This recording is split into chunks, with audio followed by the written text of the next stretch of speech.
The Ukrainians, they've been using the rocket drones or the longer-range drones to go deeper and deeper into Russian territory, going after more and more sensitive energy infrastructure, and we're now in a situation where 60% of the Russian transport system for oil that matters is under the gun. The Russians are taking hits, not just in the refineries anymore, but also their ports. We had a number of Ukrainian drones strike out at a place called Tuapse, which is one of the two major ports on the Black Sea. Tuapse is important because it serves as an outlet not just for Russian but Kazakh crude, and the Ukrainians didn't simply hit the pipe control system, didn't simply hit the loading berth, they also hit at least 2, perhaps as many as 4 of the tankers that were there. Now, we don't have damage reports because the Russians don't talk. The tankers carry Black Sea crude at this point are pretty much all shadow vessels. Tuapse, one of the 4 largest offloading facilities in the Russian system, even partially offline, that's kind of a big economic hit. So they actually have the possibility of taking this one offline if they hit it hard enough and repeatedly enough. This would be the first major port that the Russians would have lost, the Shadow Fleet vessels. Now,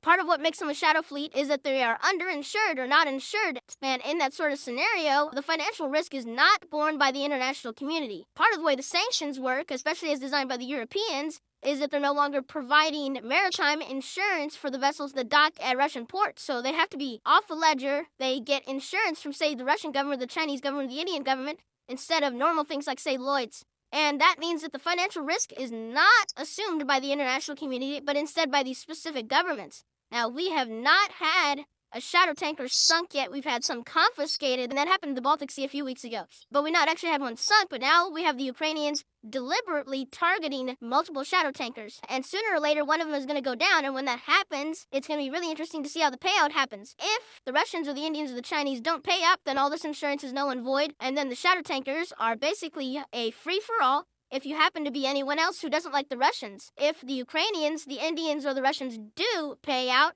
then the Ukrainians have every interest in hitting as many tankers as possible to cause as large as a financial loss to the supporters of the Russian system. Because for the Ukrainians, there's absolutely no downside to hitting the tanker.